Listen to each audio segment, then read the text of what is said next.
I never imagined that at 75 years old, the greatest danger to my life would come from the people I loved the most. That summer afternoon began like any other ordinary day, yet within moments, everything I thought I knew about family, loyalty, and love was shattered. What I am about to reveal may disturb you, and perhaps even make you question the very people closest to you. Stay with me until the end, and if this story moves you, please support and subscribe for more. My name is Edward Miller. I am 75 years old, a retired high school teacher who spent nearly 4 decades trying to shape young minds. I thought that once I laid down my chalk and lesson plans, the rest of my years would be quiet, filled with gardening, fishing, and the occasional trip with my children. My wife Margaret passed away 3 years ago after a long battle with breast cancer. Since then, the silence of my house in the suburbs of Cleveland had grown unbearable. My children, Daniel, Rebecca, and Laura, were all I had left, or so I believed. It was the 15th of July, a Saturday that carried the warmth and brightness of a postcard summer. My children had insisted we spend the day together by the lake to enjoy each other's company like old times. I admit the idea thrilled me. It had been months since the 4 of us had spent an entire day together. At my age, the value of family becomes even clearer. When you wake up in the middle of the night to the creaks of an empty house, you realize how much you long for the familiar voices of those you raised. Daniel, my eldest at 53, was always the pragmatic one, a man of business, sharp with numbers and sharper still with ambition. Rebecca, 50, lived in a world of fashion and appearances. Her life was filled with shiny things that rarely lasted, but she seemed content in her own way. Laura, the youngest at 47, was sweet, often quiet, though in recent years she had grown distant, her visits becoming rare and brief. On this day, however, they seemed different. All 3 were attentive, full of laughter, eager to make me feel included, as if we had never drifted apart. We set up under a large striped umbrella near a concession stand where the smell of grilled hot dogs and popcorn mixed with the lake breeze.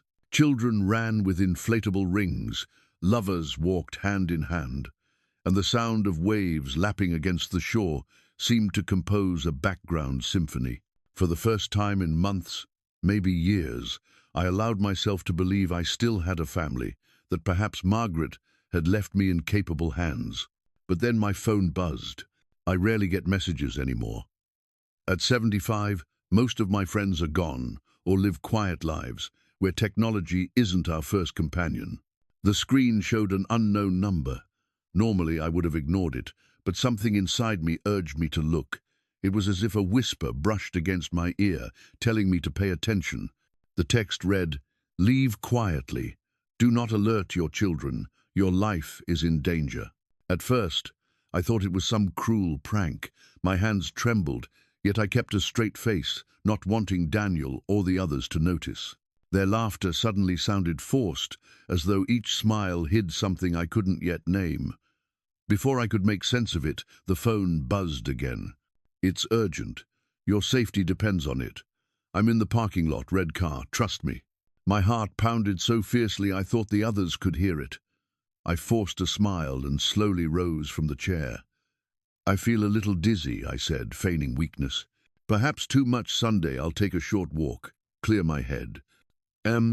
Daniel immediately stood, concern etched across his face. "Dad, do you want me to come with you?" I waved him off with a smile I hoped looked natural. No, just a little air. I'll be right back." Rebecca touched my arm, her eyes narrowing. "Be careful, Daddy. Don't wander too far." I nodded and began to walk, each step measured, casual on the outside, though inside my mind raced. Who could know I was here? Who would dare suggest my children might be a threat to me? It was absurd, and yet something deep in my bones whispered otherwise.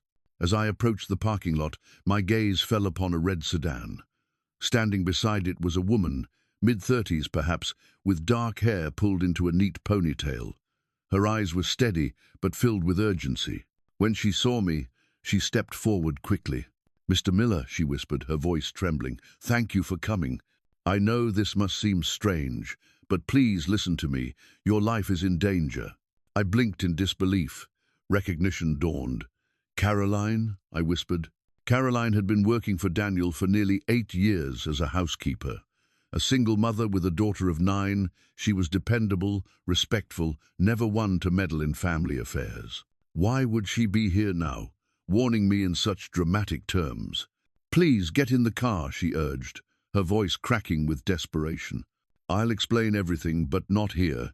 They could be watching." My instinct warred with logic. Every fiber of me resisted the idea that my own children could wish me harm. Yet Caroline had never been anything but loyal. Her eyes pleaded with me, and in that moment I chose trust. I climbed into the passenger seat. As soon as the doors closed, she drove us out of the crowded area, heading toward a quieter industrial street. Her hands gripped the wheel tightly. "Mr. Miller," she began. "What I'm about to say will be hard to believe, but please don't dismiss it. Your children are planning to hurt you." The words slammed into me. "My children?" I muttered, shaking my head. "That's impossible." Caroline pulled over, turned to face me, and with trembling hands opened her phone. "Yesterday, I was cleaning Daniel's office. I found documents that didn't seem right, so I took photos. You need to see this." She handed me the phone. On the screen was a bank authorization form bearing my signature. The date read July 8th, barely a week ago. My own scrawl stared back at me, familiar yet haunting. "Yes, that's my signature," I said slowly. "But what is this?" "It's a transfer request," Caroline said, her voice barely above a whisper. $950,000, your entire savings." The world tilted. I remembered the family lunch at Daniel's house on that very date. They had asked me to sign a few forms, routine insurance paperwork, they said. I had been tired that day, oddly sluggish, but I signed without suspicion. My blood ran cold. "There's more," she continued, swiping through her phone. "A power of attorney granting Daniel complete control over my assets. Then, a draft will leaving everything to my children, erasing the charitable contributions Margaret and I had long planned." My hands shook as I held the phone.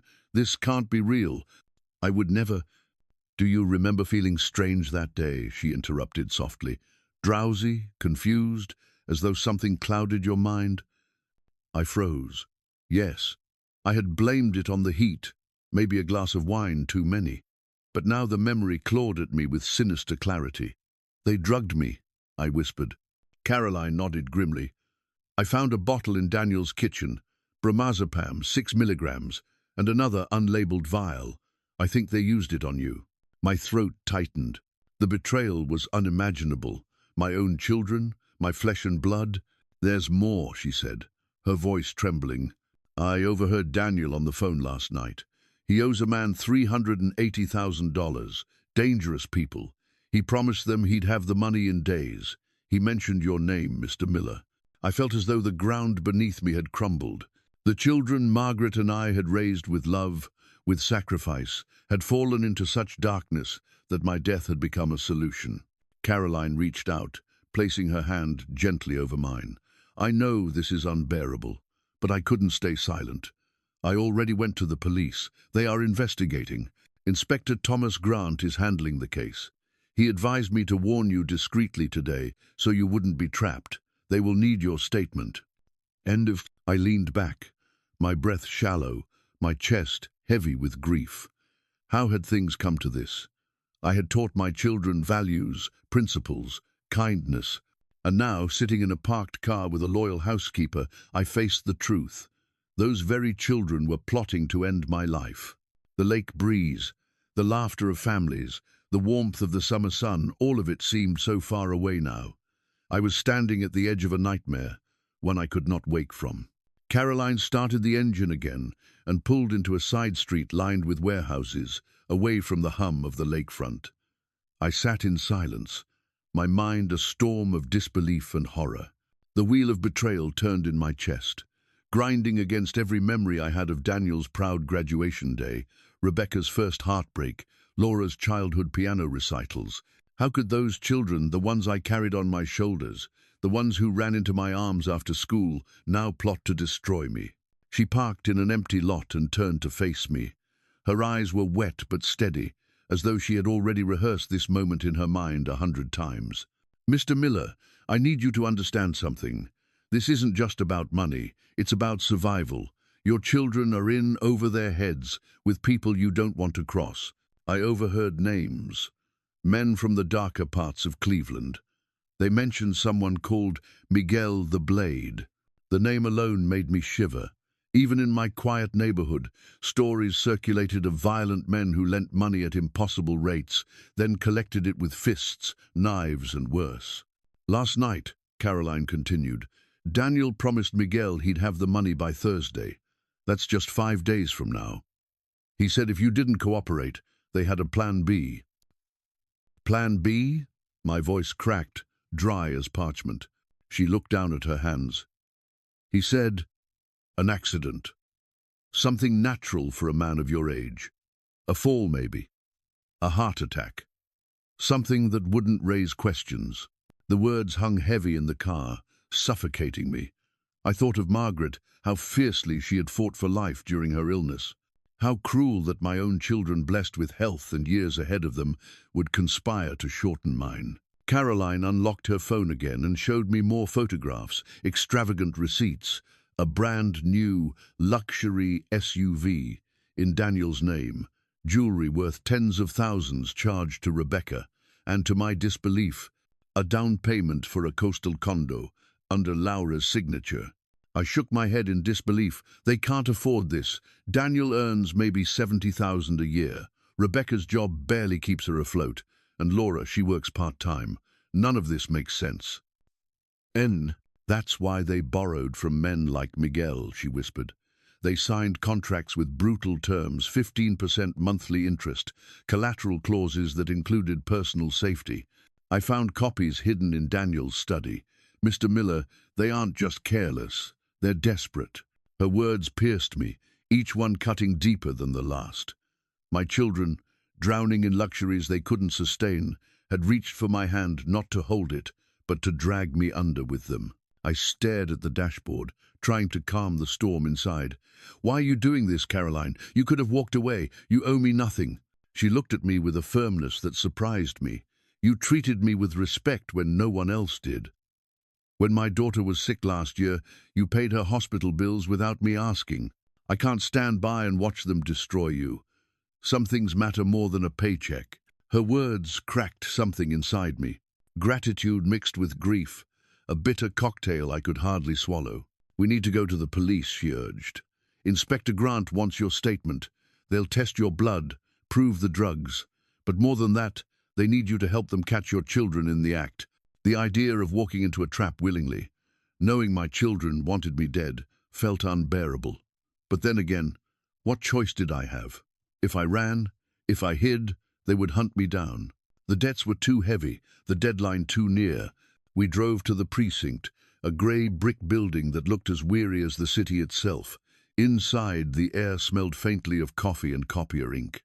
Caroline introduced me to Inspector Thomas Grant, a man in his early 50s, with a build that spoke of long years on the force.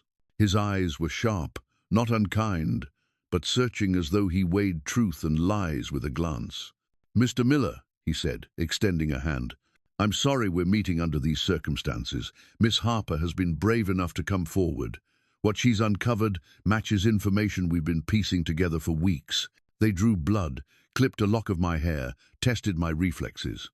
As the medical technician worked, Grant explained that bromazepam traces could linger in blood for several days, and in hair for months. "If they drugged you, we'll prove it." When the samples were done, Grant leaned forward across his desk. "Sir, we have photographs of documents, contracts with lenders, even recordings Caroline managed to capture. But for a conviction, we need direct confessions. We'd like you to help us set up a controlled operation." I stiffened. "You want me to go back? To them, knowing they want me dead?" Grant's voice was steady. "Yes, but you wouldn't be alone. We'd wire you with devices, microphones, a small camera. You'd go to Daniel's house, act natural, Bring up your finances, your confusion about the documents. If they speak freely, if they confirm their plan, that's irrefutable evidence. Caroline touched my hand again. I'll be with you the whole time. I won't let them slip anything into your food or drink, and the police will be right outside. I stared at the inspector, at Caroline, at the sterile walls that suddenly felt like a courtroom waiting for judgment. Could I really face my children, pretend ignorance, while they confess their plot? Could I listen to their voices, the same voices that once begged me to read another bedtime story as they calmly discussed my death? My heart screamed no. But my mind knew better. If I didn't help the police now, there might not be another chance. And the thought of my life ending at the bottom of a staircase, written off as a clumsy accident, was unbearable. Fine, I whispered, my throat raw. I'll do it, but only if you promise. If things go wrong, you'll intervene immediately. Don't let them hurt me. Grant nodded solemnly. You have my word.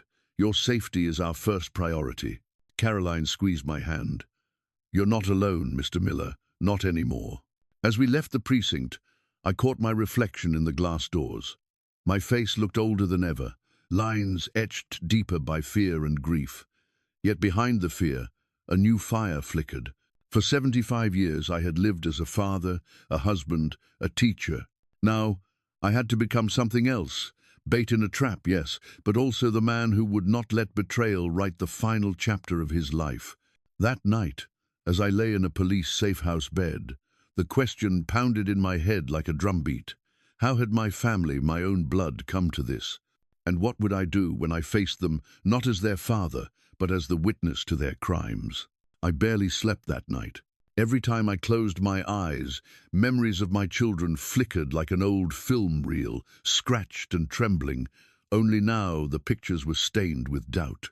Daniel as a boy, running to me with a scraped knee, crying for comfort. Rebecca, dancing in the living room wearing Margaret's heels, pretending she was a grown woman. Laura, her tiny fingers pressing piano keys with such earnest determination, it made me laugh. They had been my life, my reason for working long nights, grading papers, my source of pride. And yet now, when I thought of them, the images blurred into shadows, whispering of betrayal. By dawn, Inspector Grant returned to review the plan. We sat in a small conference room at the precinct. The table was littered with files, photographs, and tiny devices that looked more like trinkets than tools of justice. Sergeant Lopez, a younger officer with sharp eyes, spread them out for me to see. Mr. Miller, these will be your lifelines tonight. First, a microphone hidden in this button on your shirt. It records everything within 15 feet. Second, this pen. It's no ordinary pen. Press once for a silent alert, twice for immediate intervention, 3 times if you feel your life is in immediate danger. Our team will be inside within 90 seconds.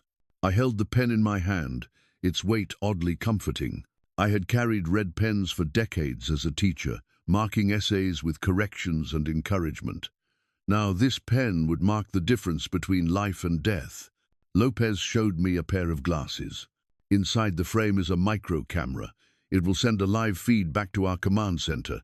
That way, we'll see what you see. Don't worry, it's subtle. Your children won't notice. As one, I adjusted the glasses on my face, feeling the unfamiliar pressure of technology where once there had only been the comfort of habit. Caroline sat across from me, her face pale but determined. She had agreed to pose as my caretaker for the evening, the one who had found me faint at the beach and brought me back to Daniel's house. Her role was to shield me from whatever food or drink they might try to slip into my hands, while also relaying signals to the officers outside. Remember, Grant said firmly, do not confront them directly. Let them talk. If they think you're suspicious, they may panic, and panic can be dangerous. Stay calm. Stay confused. Stay the father who trusts his children. The irony struck me like a cruel joke. For years, I had been that trusting father, believing their every excuse, ignoring the distance that had grown between us. Tonight, I had to weaponize that very weakness. As evening descended, Caroline drove me to Daniel's house. My chest tightened the moment I saw it. A two-story colonial with carefully trimmed hedges and a driveway that gleamed with a new SUV I hadn't seen before. They had built a facade of prosperity on the crumbling foundation of debt. When we pulled up, Daniel opened the door before we even rang the bell. His face lit up with exaggerated relief. "Dad, thank God you're okay. You disappeared at the beach. We were so worried." He pulled me into a hug that once would have comforted me, but now felt like the embrace of a wolf, cloaking itself in sheep's skin. Behind him, Rebecca appeared from the kitchen, wearing a bright smile that didn't reach her eyes. Laura followed, wringing her hands nervously, her expression a mixture of relief and anxiety. Caroline explained smoothly. "I found Mr. Miller near the parking lot. He seemed disoriented, worried about his blood pressure. I thought it best to bring him home."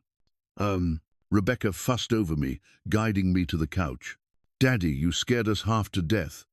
You shouldn't wander off like that."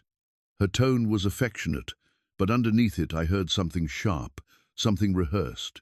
Daniel offered me a drink, his voice casual. Caroline intervened quickly. "Just water, please. Cold water. Nothing else until he's rested." Her firmness made him pause, but he complied. We settled in the living room. The walls were decorated with expensive art, a chandelier hung overhead, and the leather sofa beneath me smelled new. I studied each object with new eyes. These weren't the purchases of a family living responsibly. These were the trappings of desperation. Daniel sat across from me, his posture commanding. "Dad, we've been talking about your finances. At your age, it must be overwhelming handling all that paperwork. Maybe it's time we simplify things."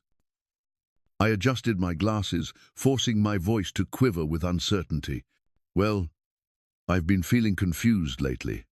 I remember signing something at lunch last week, but I don't recall what it was for. Large numbers, maybe. Did I make a mistake?" The three of them exchanged glances, subtle but loaded. Rebecca leaned forward, her tone gentle. "Daddy, those were just routine health insurance forms. Nothing to worry about." But I thought I saw figures," I pressed softly. "Large sums, hundreds of thousands. Did I misunderstand?" Laura touched my hand, her eyes wide, her voice trembling with a sweetness that made my heart ache. "Dad, you don't need to stress about numbers. Let us take care of it. You just enjoy your golden years." The camera hidden in my glasses captured their every glance, every nervous twitch. I knew the officers outside were watching, listening, waiting. Daniel cleared his throat. "Dad, what we're suggesting is simple. Maybe set up a joint account. We'll handle the daily management. That way, if anything happens, we can respond quickly.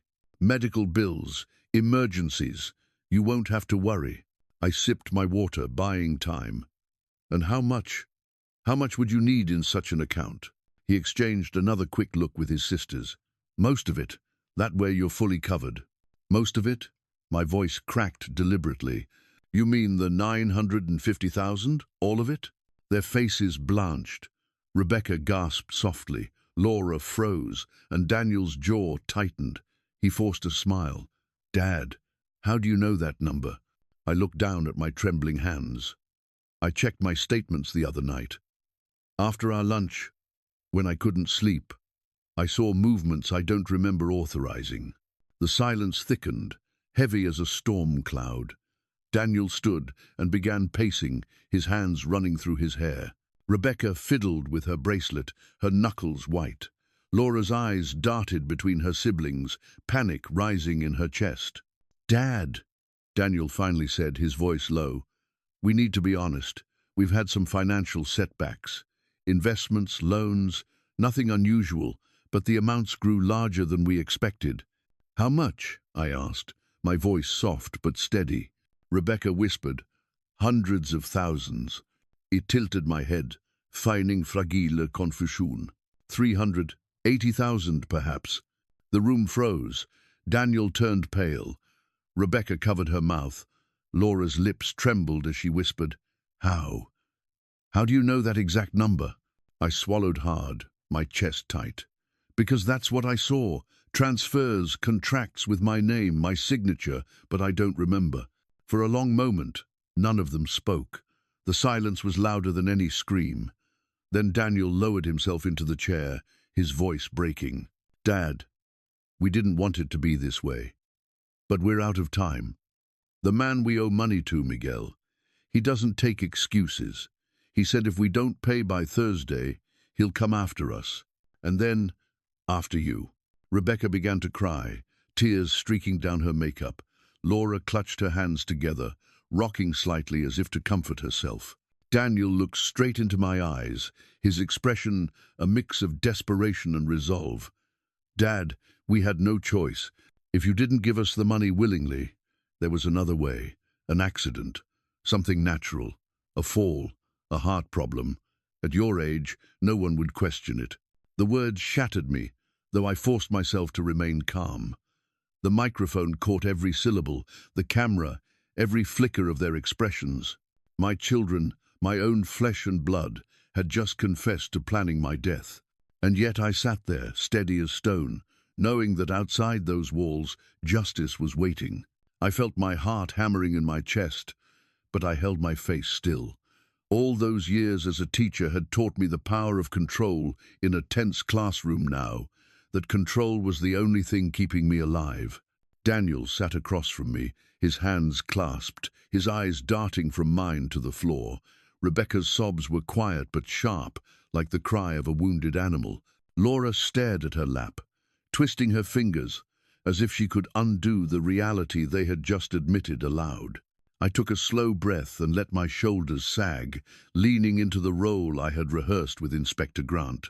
"You're telling me you were willing to see me gone?" My voice cracked as though from age and confusion, but inside I was gauging every twitch, every sound. The microphone hidden in my shirt recorded it all. "Your own father? After everything I did for you?" Daniel's face contorted. "Dad, don't make it sound like that. We're not monsters. We didn't want to—" His voice broke off. "We were desperate. Miguel isn't some banker you can negotiate with. He gave us until Thursday. That's 2 days from now. If we don't pay, he'll come for us, and then for you anyway." Rebecca wiped her face with the back of her hand. "He said he'd make an example of us if we failed. He said he'd leave us with nothing but pain," Laura whispered. "It wasn't supposed to be like this. We were going to ask you one more time tomorrow, at dinner. We were hoping you'd say yes, and then we wouldn't have to—" She choked on the rest of the sentence. I let the silence stretch, the weight of their confessions hanging heavy in the air. Then, softly, as though still trying to understand, I asked, "And if I refused again? What then?" Daniel rubbed his temples. "Then we'd have to accelerate things." He glanced at Rebecca and Laura. "A fall down the stairs, a heart attack, something that would look natural. You wouldn't suffer. We wouldn't let you suffer." My stomach turned, but I forced myself to nod slowly, like a confused old man trying to process too much. "I see. I see." Caroline came in from the kitchen, carrying another glass of water for me. She set it down carefully, her eyes flicking to mine with the faintest question. I gave her the smallest nod I could manage. She'd know from the training at the precinct. The confessions had been made. We had what we needed. "Dad," Rebecca said suddenly, her voice trembling, "we love you. You have to believe that. We just didn't know what else to do. We can still fix this. If you transfer the money tonight, we can pay Miguel, and then we'll be safe. We'll never speak of this again. We'll go back to normal." "Normal," I echoed, staring at her. "After you plotted to kill me." Daniel slammed his hand on the arm of the chair. "Stop saying it like that. We weren't going to kill you. We were trying to protect all of us. Miguel was going to kill you anyway, at least this way." Rebecca cut him off. "Daniel, stop." Laura whispered something so quietly I almost didn't catch it. "We've become what we feared." For a moment, no one spoke. The house was silent except for the faint hum of the refrigerator and the distant sound of a passing car. Outside, somewhere beyond the blinds, I knew Inspector Grant and his team were listening, watching, waiting for the signal. I shifted in my seat, feeling the tiny pen in my pocket.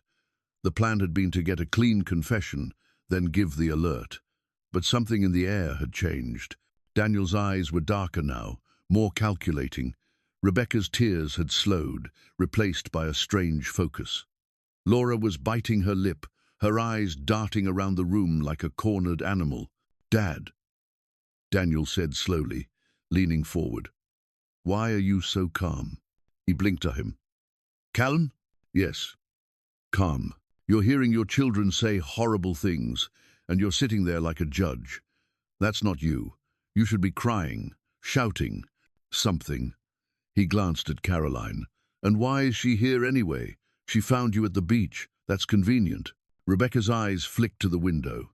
"Daniel," she whispered, "there's a van across the street. I've seen it before. It's been there for hours." Laura stood abruptly and went to the curtains, pulling them back slightly. "And there's a man in the blue car. He's been on his phone the whole time. He has an earpiece." My heart clenched. They were noticing the surveillance. Paranoia, sharpened by desperation, was a dangerous blade. "Dad," Daniel said, his voice now low and hard, "what's going on? Did you bring the police here?" I tried to keep my voice steady. "Daniel, I don't know what you're talking about," but he was already moving. He reached out and patted the front of my shirt, his fingers brushing the hidden button microphone. His eyes widened. "What's this?" he yanked, tearing the device free. "It's a mic. He's recording us." Rebecca gasped. "Oh my God." Laura backed away, her hands over her mouth.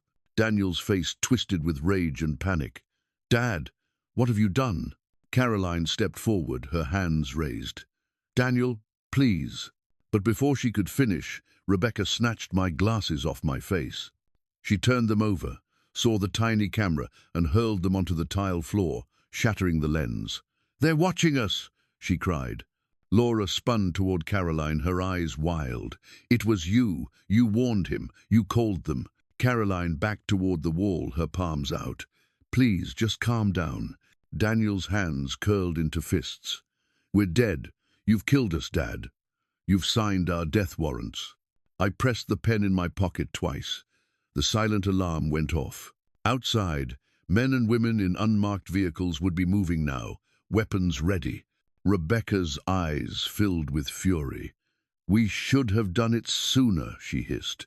"We should have—" Before she could finish, the front and back doors exploded open simultaneously. "Police! Down on the ground now!" The living room filled with armed officers in tactical gear, their voices echoing off the walls. Daniel froze for a split second, then raised his hands. Rebecca screamed. Laura sank to her knees, sobbing. Caroline darted out of the line of fire, hands high. Inspector Grant strode in, his voice calm but firm. "Mr. Miller, are you hurt?" "I'm fine," I said, though my hands trembled.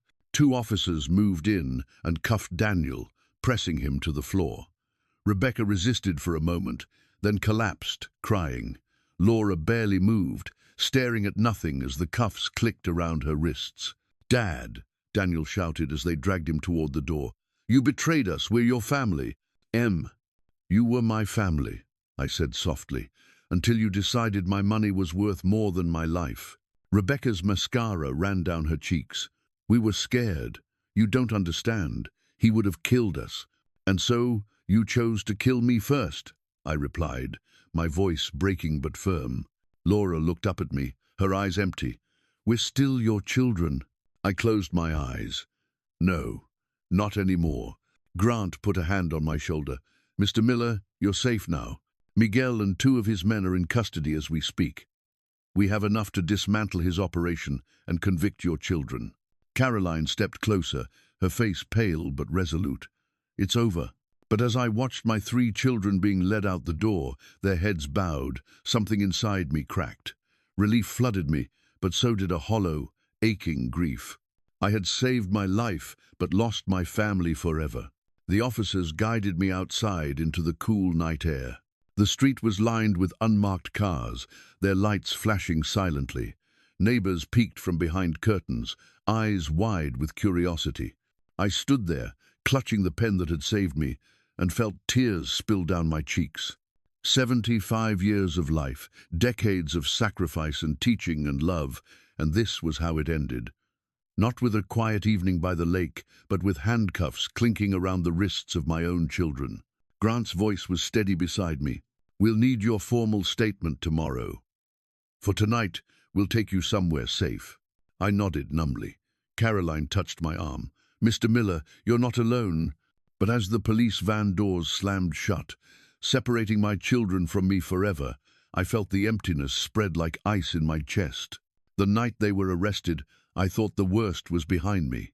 I believed, perhaps naively, that once the handcuffs closed around their wrists and Miguel, the Blade, was dragged into custody, the nightmare would end. But in truth, that night was only the beginning. The days that followed unfolded like a foggy dream. I was placed under police protection, driven to a safe house in a quiet neighborhood where the curtains remained closed and the locks were triple-checked.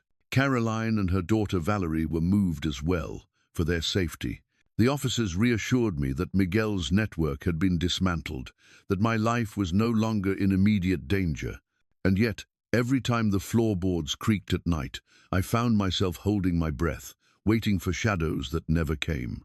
Inspector Grant met with me the following morning in a sterile conference room, papers stacked high on the table. His voice was steady, though his eyes held the weight of what he was about to ask. "Mr. Miller, the district attorney intends to move quickly. With the recordings, the surveillance, and the arrests, we have a strong case. But your testimony will be vital." I rubbed my temples. "You're asking me to stand in court and testify against my own children?" Grant nodded. "Yes, sir. I won't pretend it's easy, but without your voice, the jury will never understand the depth of the betrayal. They need to hear it from you." For a long time, I said nothing. I thought of Margaret, of how fiercely she had protected our children when they were young, even from the smallest illnesses. How would she look upon me now? Would she say I was right to stand for truth? Or would she accuse me of abandoning them in their darkest hour? The trial was set for mid-August. In the weeks leading up to it, I moved between numbness and fury, between sorrow and a kind of hollow resolve. Caroline visited often, bringing Valerie with her. Watching that little girl giggle as she drew pictures at the kitchen table reminded me of a time when innocence still filled my home. Caroline would look at me with quiet concern. "Mr. Miller," she said one evening, "don't let their choices define how you see yourself. You didn't fail as a father. They failed as children." But the words felt heavy, unconvincing.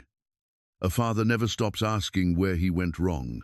The courthouse was an imposing building, its tall columns casting shadows across the steps as I climbed them for the first day of testimony. Inside, the air was cool, the walls paneled in dark wood. The jury sat solemnly, their eyes darting between me and the defense table where my children sat in orange prison uniforms. Daniel looked older, his once confident posture sagging under the weight of chains. Rebecca's hair was unkempt, her face pale and streaked with tears. Laura kept her head down, refusing to meet my gaze. For a brief, piercing moment, I longed to rush across the courtroom, to take their hands, to tell them we could find another way. But then I remembered their words, the cold calculation in Daniel's voice, the researched poisons, the talk of accelerating things, and my heart hardened. The prosecutor, a sharp woman named Linda Carmichael, guided me gently through my testimony. "Mr. Miller, please tell the court what happened on July 15th. I recounted the day in detail, the sun, the laughter, the text message that split my world apart. I spoke of Caroline's warning, the forged documents, the drugs that left me foggy and pliable. And finally, with my voice trembling, I told them of the confessions my children had made in that living room, every word captured by the hidden devices. The jury leaned forward, their faces etched with disbelief and pity. Some shook their heads, others covered their mouths. And all the while Daniel stared at me with burning eyes, as though he could will me into silence. When the defense attorneys rose, they tried to unravel me. "Mr. Miller," one asked, "isn't it possible you misheard? That your children were speaking hypothetically, out of fear, rather than with real intent?" I met his gaze. Sir, I am 75, not senile. I know what I heard. My son spoke of my death as though it were a calendar appointment. Rebecca's lawyer argued she had been manipulated by her older brother, that her tears were proof of reluctance. Laura's attorney painted her as a follower, too weak-willed to resist. But the recordings told another story, a story of complicity, of three siblings working in unison to design the quiet death of their father. The most devastating moment came when the prosecution played the audio. My children's voices filled the courtroom, echoing cold and clear. At his age, a fall wouldn't look suspicious. Tomorrow night it will be the last time. We'll make it quick. The words struck me like knives all over again. I lowered my head, unable to meet their eyes. Around me, jurors flinched, some visibly recoiling. During a recess, Daniel asked to speak directly. He turned to me, his voice heavy with practiced sorrow. "Dad, please. We never meant to go through with it. It was fear talking, nothing more. Miguel pushed us. We were cornered. You know I'd never truly hurt you." I stared at him, and in that moment I remembered him at 12 years old, clutching my hand during a thunderstorm. But then the memory dissolved, replaced by his cold voice on the recording. "We'll have to accelerate his departure." I swallowed hard. "Daniel, you already hurt me.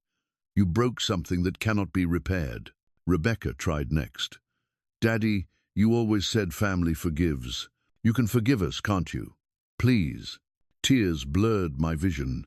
"Rebecca, forgiveness is one thing, trust is another, and trust, once broken, doesn't come back." Laura never spoke. She only wept silently, her head buried in her hands.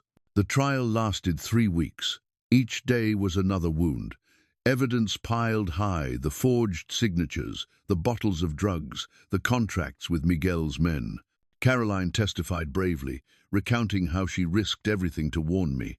Valerie, too young to understand, waited in the hallway, clutching a doll while her mother's words saved my life again. When the verdict finally came, the courtroom held its breath. "Guilty," the foreman announced. "Guilty of conspiracy to commit fraud. Guilty of attempted murder. Guilty on all counts." Daniel closed his eyes, his jaw tightening. Rebecca sobbed into her hands. Laura collapsed against her attorney. And me? I sat frozen, my hands gripping the wooden bench, unsure if I wanted to cry or scream. The judge sentenced them to years in prison, not life, but long enough that I may never see them free again. As the bailiffs led them away, Daniel looked back one final time. "You chose them over us," he spat, jerking his chin toward the prosecutors and police. "You'll die alone." His words cut deep, but as I stepped out of the courthouse into the sunlight, Caroline was waiting with Valerie at her side. The little girl ran to me, hugging my leg. "Mr. Miller, look. I drew you a picture." It was a scribbled drawing of a house, a sun, and 4 smiling stick figures. I bent down, my eyes wet. "Thank you, sweetheart. It's beautiful." In that moment, I realized Daniel was wrong. I would not die alone. I had lost my children, yes, but I had gained something else, a reminder that love can come from unexpected places, that family is not always defined by blood. Still, at night, when the safe house grew quiet, I would sit by the window and wonder if Margaret was watching, and if she was, whether she wept with me or turned her face away. The trial ended, but the echo of it followed me everywhere. I thought once the gavel struck, once the verdict was spoken, I would feel free. Instead, I carried the weight of my children's voices in my chest, like stones that would never leave me. The safe house was quiet after the sentencing. Caroline still visited, bringing Valerie with her, their presence like a small flame in a dark room. But when they left, when the night stretched long, the silence was suffocating. I was 75 years old, and in all my years I had never felt so hollow. I walked the rooms at night, restless, my hands brushing the walls as if I needed to make sure they were still there. Sometimes I would sit by the window and stare at the stars, wondering if Margaret could see me. I spoke to her in whispers, words no one else could hear. I tried, Maggie. I did what I had to do. But our children, They were supposed to be our legacy, and now they are my deepest wound. The newspapers ran headlines for weeks. Father betrayed by children in $1 million plot. My face was printed beside the words, my age listed as though it were part of the crime itself. Neighbors avoided me, some out of pity, others out of discomfort. When I walked to the corner store under police escort, eyes followed me. I became the man whose children tried to kill him. But life does not stop for grief. Bills still needed paying, groceries still needed buying, the days still demanded to be lived, and so I forced myself back into routine. I tended the small garden behind the safe house. I cooked simple meals. I attended church again, sitting quietly in the back pew, where Father Donovan would place a hand on my shoulder after service without saying a word. Sometimes silence was the most merciful gift. Yet inside, the war raged. I would remember Daniel's words, spoken with cold calculation. We'll have to accelerate things. Then I would recall his 12-year-old face, frightened during a thunderstorm, begging me not to let go of his hand. Which one was the real Daniel? Rebecca's voice haunted me too. Daddy, you always said family forgives. You can forgive us, can't you? I wanted to. God knows I wanted to. But forgiveness is not the same as forgetting. Every time I closed my eyes, I saw her tears, and I couldn't tell if they were for me or for herself. And Laura, sweet Laura, she barely spoke during the trial, but her silence screamed louder than words. I thought of her at 7 years old, playing Fur Elise with trembling fingers, beaming when I clapped. Now she sat in a prison cell, her life derailed by greed and fear. The prison sent me letters from all three, though I couldn't bring myself to read them at first. They sat on my desk for weeks, the envelopes stacked neatly, mocking me with their presence. Finally, one sleepless night, I opened Daniel's. Dad, it began, I know you hate me. I know I failed you. But please understand, I wasn't trying to destroy you. I was trying to save us from men who would have killed us all. I thought I could control it. I thought I was protecting Rebecca and Laura. I thought I was being strong. But I was weak, and I am paying for it now. I set the letter down, my hands trembling. Then I opened Rebecca's. Daddy, I can't believe what I did. I don't recognize myself anymore. I don't know when I became this person. All I ever wanted was to feel important, to feel like I had something beautiful in my life. I didn't see how empty it all was until it was too late. I'm sorry. I'm so sorry.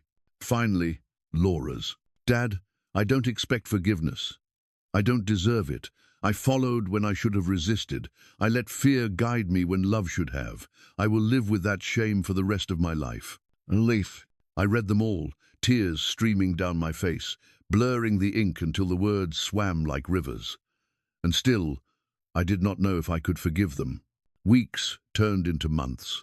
Slowly, I began to piece together a new life. Caroline became more than a protector. She became a friend. She would bring dinner sometimes, and we would talk late into the night about ordinary things, recipes, books, the stubbornness of tomatoes in the garden.